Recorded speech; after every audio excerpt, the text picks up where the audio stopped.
everybody in this building is waving him back. His head was all messed up, and the dude doesn't speak English. The dude also had some issues with the coaching, little wristband thing.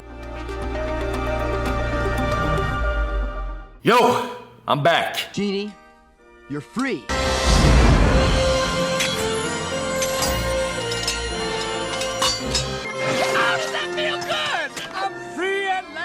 And today, we're going to be talking about the top 10 biggest issues of this year's CrossFit Games. And before you get all upset, saying that this is supposed to be a time of praise and joy, and we finished the CrossFit Games. It doesn't matter what you think! I tweeted that too. Actually, I think I X'd it. It's called X now. And I X'd asking everybody what their favorite moments were, what the best positive things were from the CrossFit Games. So shush and listen to my list because this is the one that you want anyway. We're gonna start with an honorable mention. And the only reason it's not within the top 10 is because I didn't watch very much of the broadcast, but I can tell you that any throw starter has competed in 3 decades of the CrossFit Games. And I can tell you that because in the little bit that I watched, I heard that being uttered. Every time she'd come out on the screen, apparently that's the one line that they could say about her. She's been here for 30 freaking years. And I'm not trying to downplay the people who are on the broadcast because I think it was Khalipa and Sean and maybe Tommy and Chase and Stacy Tovar I didn't hear very good things about. But I can also assume that if you say bad things about somebody, there's also people out there who are saying good things. But I heard that she just wasn't the best broadcaster. And while we're talking about the broadcast, wasn't this supposed to get more eyes on the event? Isn't that the idea? I've also heard a handful of complaints from people who would be watching it just like they always do on YouTube, and then the steel curtain comes down. Everyone's got to figure out how to download the ESPN app, and then you go down there, it's like $9.99 subscription to watch the cross. Oh my god, and then the finale's over by the time you freaking figured it out. And maybe, just maybe, and hopefully this is going to be packaged up and everyone's going to see it in the future, and that's going to be all well and good, but in the moment, it made a lot of people who are already here really upset, and I heard about it. So that's an honorable mention. And now number 10, Mr. David Hippensteel. You thought you could avoid my disappointment list? Is that what you think? You think? Absolutely freaking not. Just like you couldn't figure out how to lock out your elbows in your off year from that video that I put up last year. Yes, I watched the event finale, the one that was streamed, and yes, I also saw that little reel that was put up where he's holding a jerk overhead like this. And why is it that 65-year-old men are allowed to do this? Not all of them, but Mr. Hippensteel in particular, this year's champion. And I said men, and I said Hippensteel in particular because then I also watched the women go about this finale workout, which had dumbbell snatches. And you watch the women, and they're all freaking immaculate. The elbows are snapping out overhead, and then Mr. Hippensteel is just not. But I tell you what, he did get his muscle ups, which if you listen to the morning chalk up thing, I just don't know what it's like to be him. I don't know what it's like to have jacked up shoulders, but they had finally given him muscle ups. His favorite movement is a ring muscle up. And now he has won the CrossFit Games as a 67-year-old man. Congratulations, go take some pictures with all your sponsors in Vendor Village. Number 9 is the inconsistency and the removals of athletes due to injury. And the thing that we have right now is consistently inconsistent because just a couple months ago, if not a month ago, Alexander Carone was removed from the East semifinal. He was trying to do a workout, he was doing pull-ups, and he just couldn't do a ring muscle up, which a pretty hard freaking movement to do a ring muscle up. Most people would give their firstborn child to do a ring muscle up because we're CrossFitters and that's the way we roll. But that's how hard they are, and he was trying, he just couldn't do it because of an injury. He had a pec injury, and although he had a pec injury, he was ready to do Linda the next day. But CrossFit decided to yank him out. But this weekend, we had a couple of individuals, namely BKG doing a 95-pound clean and jerk and a 95-pound snatch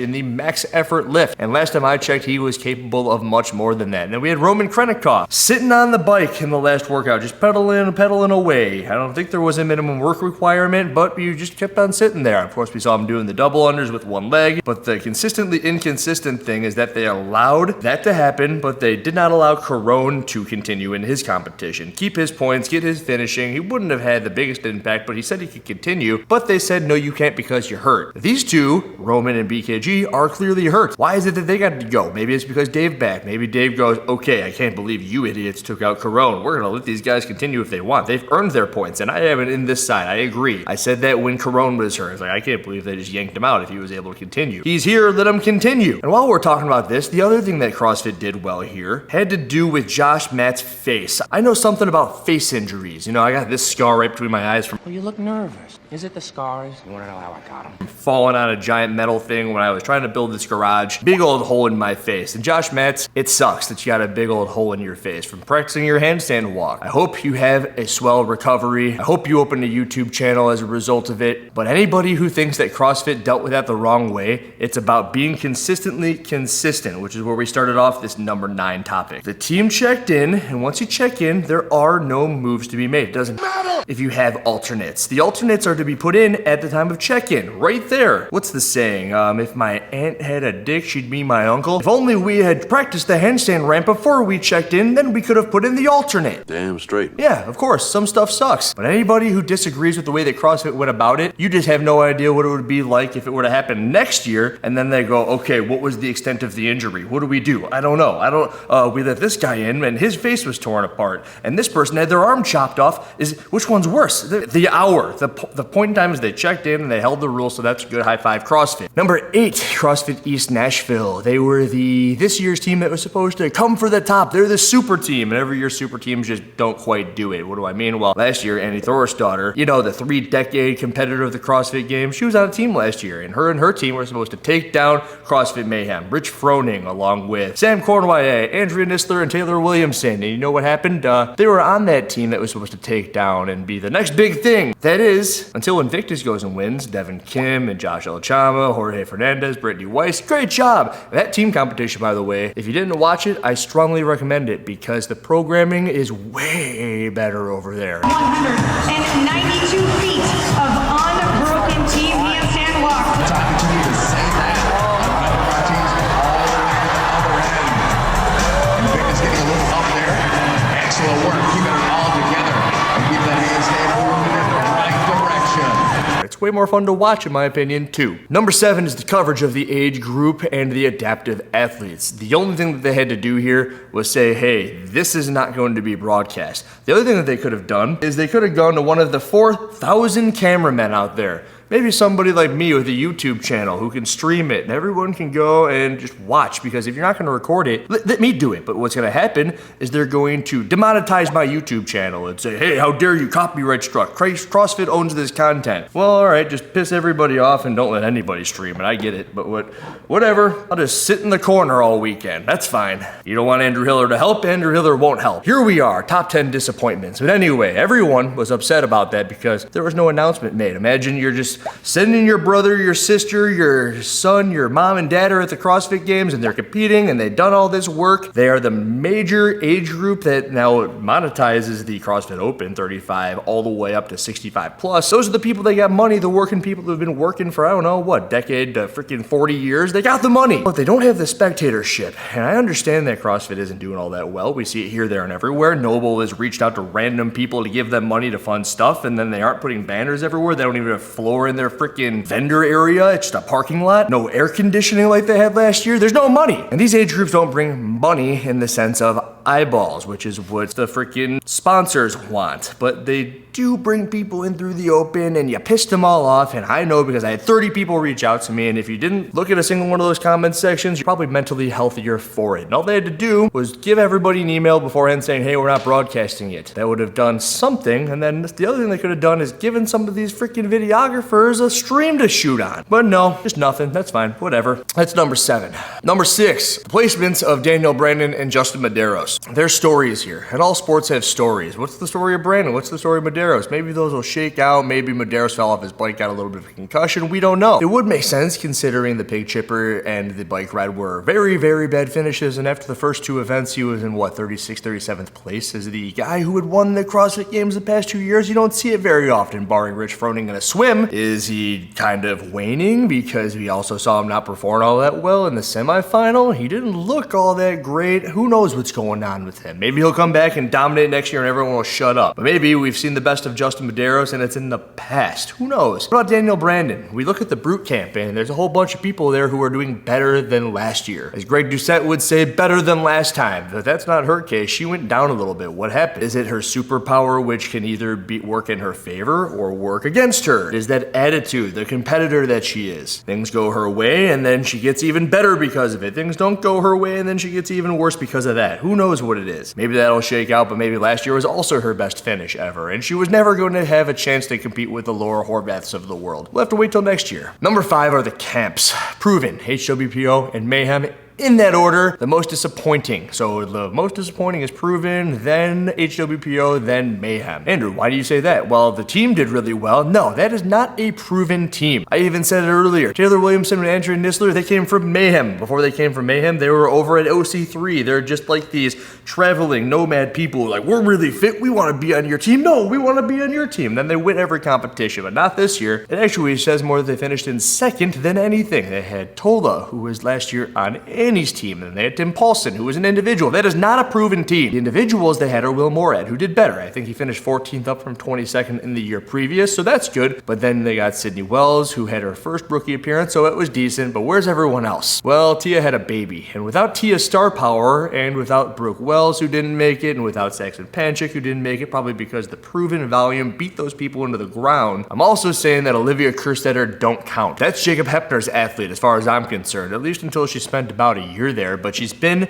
at Proven for a couple of months. But before that, and even this weekend, I saw Jacob Hepner running around with Olivia Kerstetter, watching her like a hawk. That's who that person belongs to, not Proven. Third is CrossFit Mayhem. They didn't have Froning on the team. You see that Proven didn't have the greatest showing, followed by HWPO, who didn't have the greatest showing either because they don't have the star power of Mal O'Brien. Without that, they had Katrin, who's relatively new to the fold, looked actually really good. Cool to see her finish 7th. I was really hoping she would have had a shot at the podium, but just because I expected her there doesn't mean that 7th isn't good. But what isn't good is Jason Hopper finishing 31st. What the hell is up with that, Mr. 2% body fat? Sounds to me like you gotta go work out with JR and Taylor again, because if you want a shot at the freaking title, that's where you're gonna get it. HWPO is not your brand, dude, but I'm just saying. Third is CrossFit Mayhem. They didn't have Froning on the team. The team finished 6th or 7th with DeChico at the top. Luke Parker, I thought he'd finish in the top 20, but again, that's my opinion. Maybe 27th is great for him. Sam Cornway is somebody who I thought should have been in the top 10, but kind of finished in the 23 range. I guess Lazar did really well. He finished 9th again like he does every single year, and Roman did really well. Roman should have won this weekend, and I guess this is perfect, right? Yeah, we're getting into the good stuff here. That was number 5. We're at number 4. Roman busted his foot, and everyone knows about that, yeah? And because Roman busted his foot, he got dead last on the last couple of events. Okay, we get that too, and it's amazing that he had such a big lead over 3rd place that he ends up taking 3rd place while getting no points on the last 2 events. Wow, that's cool. Yep, but he should have gotten 2nd. And no disservice to Patrick Vellner, who is a monster, but Roman only lost to him by 30 points in the battle from 2nd to 3rd place. And there was an event there where there was a judge that made him do an extra box jump over. 22 instead of 21. That's no big deal, right? Yeah, but the big deal in that event has to do with your headspace. And 1 box jump over, no big deal. He can overcome that because he's the fittest man on earth in my book. The whole time.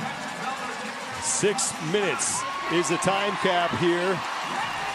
But where he's able to overcome missing that 1 box jump, he is not able to overcome going directly to the rower and skipping a box entirely. So in the first, Roman Krenikov ran past the box, and everybody in this building is waving him back. His head was all messed up, and the dude doesn't speak English. The dude also had some issues with the coaching. Little wristband things, right? Because Roman's got a coach, and Roman's coach coaches a handful of athletes. And as far as I've ever known, you can give your wristband to whoever you want. I think Chandler Smith had Matt Bickle as his coach. Is Matt Bickle really his coach? Maybe he's the best coach ever. CrossFit Mayhem used to always have, Darren Hunsucker, the fittest coach ever, because they just give him the wristband. They never had a coach. And the person who Roman warms up with, his coach, and the person who gets Roman everything that he needs, and the person who sets Roman up for success before every single event had his credentials taken away. That Friday night and the next morning he messes up on the intervals workout. You know what we gotta say is we don't believe in coincidences, and that workout right there, Roman does not take 17th place. That's god awful for someone as fit as he was. His foot was completely okay at this point. The dude can't speak English, and he's having issues with the judge already, and then he doesn't understand the workout, and this is all stuff that you have a coach there for. Not at that moment, not as far as I know. Remember, that's as far as I know, right? And what do I know? I don't know anything about anything. But if you ask me, that 17th place turns into a top 5, and that top 5 would have given him enough points to finish second while still having a busted foot and not being able to compete in the last 2 workouts. And maybe then Fikowski also doesn't need to blow the finale, and then Fikowski can battle out with Patrick Vellner for third, where it seems as if he may have lit up a little bit and let Roman stand on the podium. But that's not one of the points on the list. One of the points on the list is the fact that the battle for the top was kind of all meh. Jeff Adler is going to be the CrossFit Games champion on the men's side this year, something that I actually predicted. I thought Jeff Adler was going to win, but he's going to have one of the weakest victories of all time. I heard that there was some jockeying for position on the 5K run, some badgering, some nudging, some stepping between people's feet, and it wasn't on Roman's side, it was on Adler's side. Adler was trying to kick off Roman's shoes and stuff while he's running and talking crap the whole time. Sounds a lot like that first event where there were athletes who were jockeying for position on bicycles, and people were upset about that too. Maybe that's part of the sport of running, but in the sport of CrossFit, I kind of look at it as you're doing Fran and you chuck a barbell at somebody. You don't do that. You don't kick people's shoes in the middle of a running event. It might make people get hurt. It might break their freaking foot. That's not where that happened, by the way, but it is weird, and it makes for a good battle at the top, and it kind of sucks that it was taken from us because of a foot injury. Number 2 on this list is the 5K Global Run. Was it global? It absolutely was not global. Why? Because like everybody saw, it was 4.5 kilometers or 2.81 miles. And if you want a little bit of a lesson on something, 4,572 meters when converted into yards is 5,000. And we don't believe in coincidences. So the good chance here is that whoever was rolling out the course, like Mr. Chris Hinshaw said, that they had 3 separate times. They know the actual distance and they wheeled it 3 separate times. So this course, it's spot on based upon their wheel. Had the thing set to yards and not to meters. They had a yardstick. And you could have done that, but all you had to do was convert it. What's the biggest issue here, Andrew? Why does it matter? Well, it's kind of twofold, because you got everybody in the competition running the exact same thing. I get it. Yeah, the competition. Everyone who's going to win. Yeah, La Hoste won, right? On the men's side, and it was Emily Rolfe on the women's side. I think that's who won. It's okay. I get it. Whatever. Shh. But we've been pumping up this app. They want everyone to do the global 5K. And if this were Murph, could you imagine the difference in this? You run a mile here, you run a mile here, you do everything in the middle. 100, 200, 300, you got it. That's a hero workout. Everyone knows that the mile is something that's going to take up a long portion of time. And if it's 0.9 and 0.9 and it isn't an exact mile, your Murph time's all messed up. And all of a sudden you're like freaking Donald Trump Jr. And how did you get a 29-minute Murph? Well, you ran half miles, not miles. The coolest thing about CrossFit is that you can do it here, you can do it here, you can do it anywhere. If they do Fran at the CrossFit Games, I can do Fran right here in my garage. If they do 100 burpees for time, I can do 100 burpees for time. You follow the movement standards. And this year, they were pumping the crap out of the Global 5K. Go do it in the app. And just like if I did a workout in an affiliate over here, and then my buddy did the same workout in their affiliate over there, and it involved running, and let's just say that it is Murph, and I go, wow, you really crushed me on Murph. That's amazing. What was your time on the 100, 200, 300? And they go, I don't know, 30 minutes. And I go, wait a minute, my time on the 100, 200, 300 was 25 minutes. That means that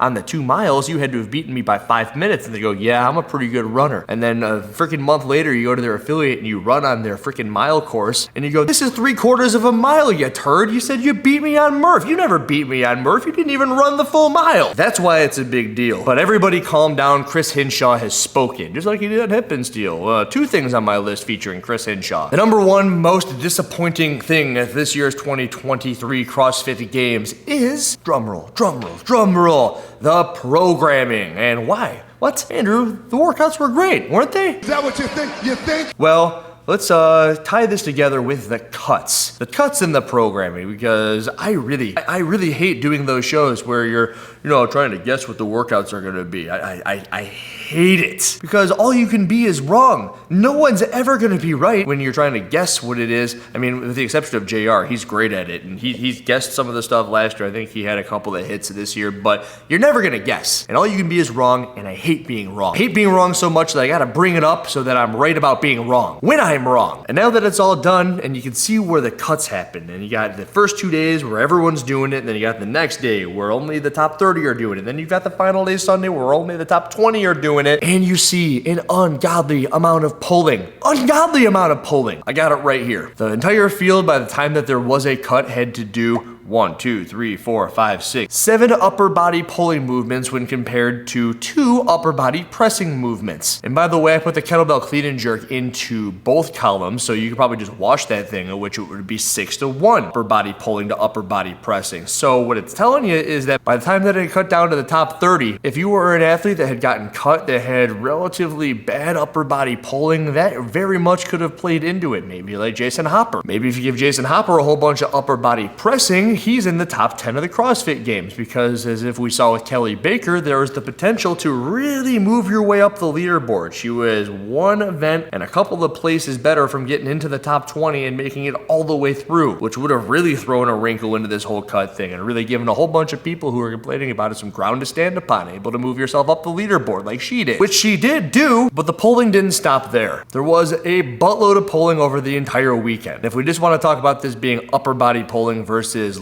upper body pressing, we got 12 upper body pulling movements compared to 5 upper body pressing movements. You can argue in and around a couple of things here, but like I said about the kettlebell clean and jerks, it is a pull and then it is a press. No one's going to argue that the muscles that you use to do pulling movements, like your forearms and your biceps, don't get messed up when you're doing a kettlebell clean and jerk. It's 70 pounds for the men and 53 pounds for the women. I could probably also throw in things like the pig, which are also very forearm and bicep heavy, which are your upper body pulling muscles. Same things that get affected when you do a ring muscle up or a bar muscle up or a pullover. And the weirdest thing about all of this is that those pulling movements are kind of broken into different events. And I have a couple of stars on like the legless rope climb of the alpaca workout, the bar muscle ups of Helen. The run is the most important part, so I put 1 star by the bar muscle ups because that's the second most important thing. If you're an athlete with garbage bar muscle ups, you're probably gonna have a worse time on Helena. And you can completely wash out the Olympic lifts, the clean, the jerk, the snatch, and just say that those are weightlifting movements. There's no pulling or pressing bias to any of those. At which rate, at the end of the day, it goes 10 to 4 upper body pulling to upper body pressing. And I do think that that completely impacted the podium. We talked about the battle at the top. Laura wins. She's a great puller. We've got Jeff Adler at the top, where Roman is a better swimmer with a busted foot. Roman probably should have won. And maybe Justin Medeiros isn't that out of shape. Maybe there is nothing wrong with him, but maybe he's just a very good upper body presser. He's got a great lockout. He's got great shoulder endurance. We've seen that. We see that in the past. But you can't argue with me that this year was extremely pulling. I would love it, dude. I would love the upper body pulling if I were there doing it. And I think Taylor Self had said the same thing. You'll never hear a champion say, oh yeah, I got a softball toss this year with all this pulling. But I would kind of like to hear from some people who thought that maybe it worked against them, because those are the ones who are most likely to talk out. How do you feel about my list? How do you feel about the pulling? Shared a lot of thoughts here, and this video is a little bit longer, but I had a lot to talk about. Let me know what your thoughts are in the comment section. Like I said,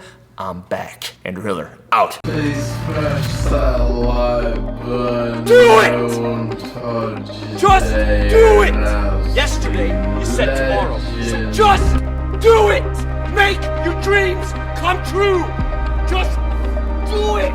Some people dream of success, while you're gonna wake up and work hard at it. Nothing is impossible. No, what are you waiting for?